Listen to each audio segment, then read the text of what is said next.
মানিকগঞ্জের সিংগাইরে একটি ঝোপ থেকে মারিয়া নামে ১৪ বছর বয়সী এক স্কুল ছাত্রীর খণ্ড-বিখণ্ড উদ্ধার করেছে পুলিশ। উপজেলার জার্মিতা ইউনিয়নের চন্দননগর এলাকার কবরস্থান সংলগ্ন ঝোপ থেকে এটি উদ্ধার করা হয়। মানিকগঞ্জের সিংগাইরে নিখোঁজের ৬ দিন পর মারিয়া আক্তার মাহি নামের ১৪ বছরের এক কিশোরীর দ্বিখণ্ডিত, অর্ধগলিত এবং অ্যাসিডে ঝলসানো উদ্ধার করেছে পুলিশ। এ বিষয়ে বিস্তারিত আমরা জানবো আমাদের সহকর্মী সোহেল মাহমুদ থেকে, এবং আপনাদের সাথে রয়েছে আমি স্নিগ্ধা আখি। জি সোহেল মাহমুদ। ধন্যবাদ আখি আপনাকে, এবং ধন্যবাদ নতুন সময় সকল দর্শককে যারা এই অনুষ্ঠান দেখছেন। আমরা আপনাদের আজকে যে ঘটনার অনুসন্ধান জানাবো সেটি খুবই মর্মান্তিক এবং অন্যরকম ঘটনা, এবং এই ঘটনাটি ঘটেছে মানিকগঞ্জ জেলার সিংগাইর উপজেলার জামিত্তা ইউনিয়নের চন্দননগর এলাকার একটি কবরস্থানের পাশের পরিত্যক্ত ভিটা থেকে এসিডে ঝলসানো এবং দ্বিখণ্ডিত একটি ঝুলন্ত উদ্ধার করে পুলিশ। এবং এই ঘটনাটি ঘটে গতকাল ২১ জুন রোববার বিকেলে, অর্থাৎ এটি গতকালকের ঘটনা।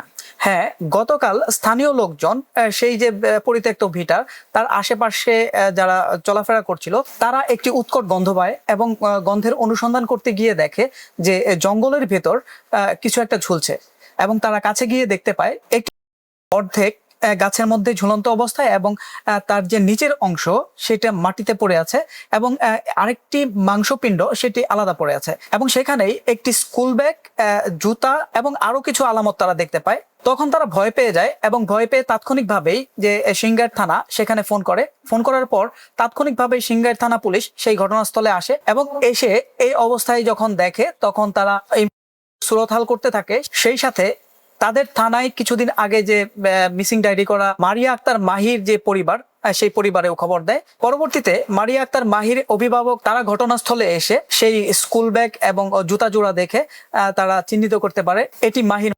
এই যে মারিয়া আক্তার মাহি, তার বয়স ১৫ বছর, এবং সে সিংগাইর উপজেলার শায়েস্তা ইউনিয়নের লক্ষ্মীপুর দেওয়ানবাড়ি এলাকার প্রবাসী মিজানুর রহমানের মেয়ে। সে স্থানীয় শাহরাইল উচ্চ বিদ্যালয়ের ৮ম শ্রেণীর ছাত্রী, এবং গত ১৫ জুন সে যে তার স্কুল, সেই স্কুলে একটি ঘটনা ঘটে। সেটি হচ্ছে টিফিনের বিরতির যে সময়টুকু, এই সময়ে তার সাথে সেই স্কুলেরই ১০ম শ্রেণীর ছাত্র আলিফ হোসেন, তার সাথে অন্য একটি ফাঁকা ক্লাসরুমে তাদের দুজনের একটি অন্তরঙ্গ এবং আপত্তিকর সিসিটিভি ফুটেজের কারণে তাদের দুজনকে স্কুল কর্তৃপক্ষ ডেকে নিয়ে যায়, এবং এই আপত্তিকর ভিডিও ফুটেজের কারণে স্কুল কর্তৃপক্ষ তাদের দুজনকেই ট্রান্সফার সার্টিফিকেট অর্থাৎ টিসি দেওয়ার সিদ্ধান্ত নেয়। সে কারণে স্কুল কর্তৃপক্ষ এই যে দুই ছাত্রছাত্রী, তাদের যে অভিভাবক, তাদেরকে খবর দেয়, এবং পরবর্তীতে মাহি এবং আলিফের যে অভিভাবক তারা স্কুলে আসে, এবং স্কুল কর্তৃপক্ষ তাদের মধ্য থেকে আলিফকে তার অভিভাবকের কাছে বুঝিয়ে দেয়।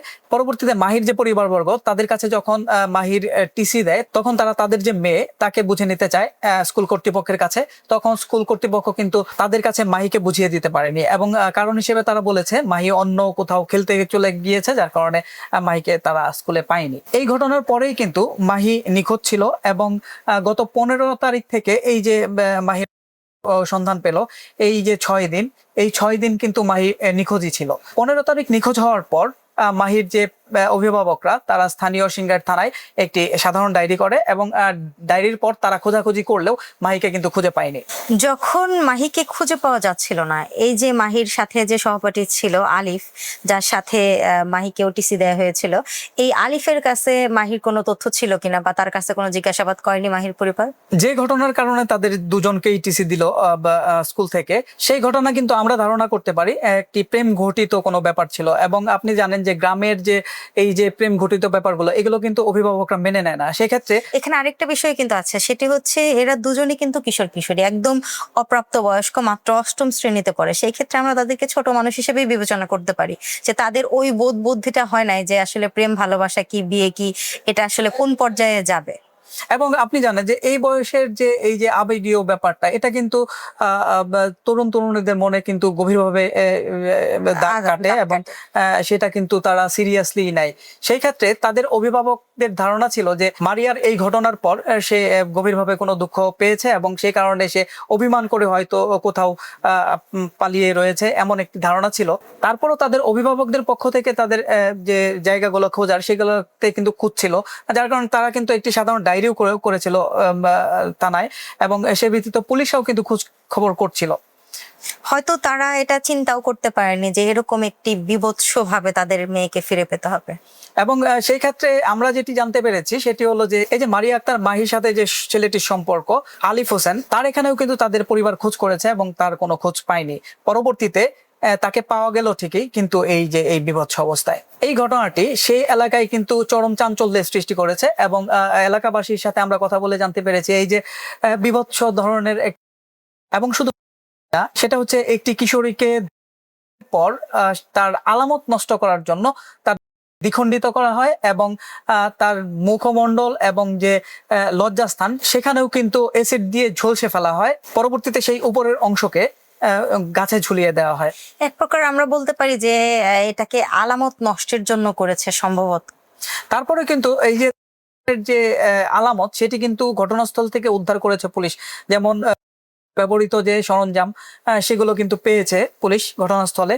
এবং সেখানে কিন্তু মাহির যে জুতা জোড়া সেটা ছাড়াও অন্য একটি জুতাও পেয়েছে পুলিশ, যার কারণে হচ্ছে সেখান থেকেও কিন্তু অপরাধীকে শনাক্ত করা বেশি একটা অসম্ভব হবে না। আচ্ছা, এই ঘটনায় পরবর্তীতে থানা থেকে আপনাদের কাছে কি আপডেট আছে, কি জানিয়েছে? সিঙ্গাইর থানার ভারপ্রাপ্ত কর্মকর্তা মাজারুল ইসলামের সাথে আমাদের কথা হয়েছে এবং উনি আমাদেরকে জানিয়েছেন এই যে এই ঘটনাটি এর আগেই কিন্তু যে মাহির যে পরিবার তারা একটি সাধারণ ডায়েরি করেছিল থানায়, এবং সেই ভিত্তিতে তারা তো মাহিকে খুঁজতেই ছিল।